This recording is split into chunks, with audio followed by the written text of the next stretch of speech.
Good afternoon. European Commission President Ursula von der Leyen has chosen the Ecological Transition Minister Teresa Ribeira as her second-in-command, tasking her with overseeing a vast portfolio, including climate change and competition policy.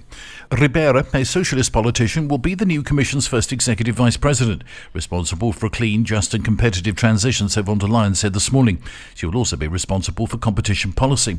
Like all commissioners delegate, Ribeira will now face a confirmation hearing in the European Parliament. Ribeira has twice served as Environment Minister in Spain. In her second stint under current Prime Minister Pedro Sanchez, she took on the broader role of Minister of the Ecological Transition and rose to be a Deputy Prime Minister in his government. The two Spaniards arrested in Venezuela for alleged participation in a plot to overthrow the President Nicolas Maduro are not agents of the intelligence service. They were just there for recreational purposes. Family members of the two men from Bilbao reported their disappearance to the Basque police on September the 9th.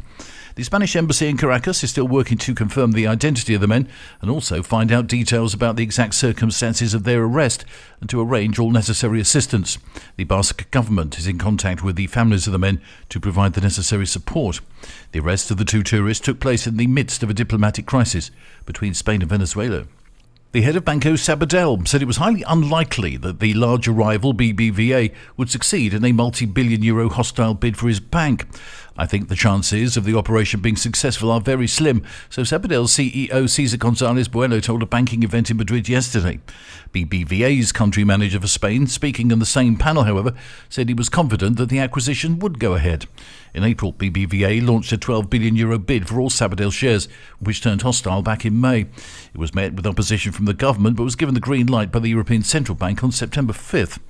Under Spanish law, the government cannot stop the takeover bid, but it does have the final word on allowing a merger between the two entities. The government considers the combination of the two banks would have potentially harmful effects on the Spanish financial system and would impact jobs and customers. And an invasive snake species has firmly established itself on Ibiza, with environmentalists admitting they're losing the war against the creatures.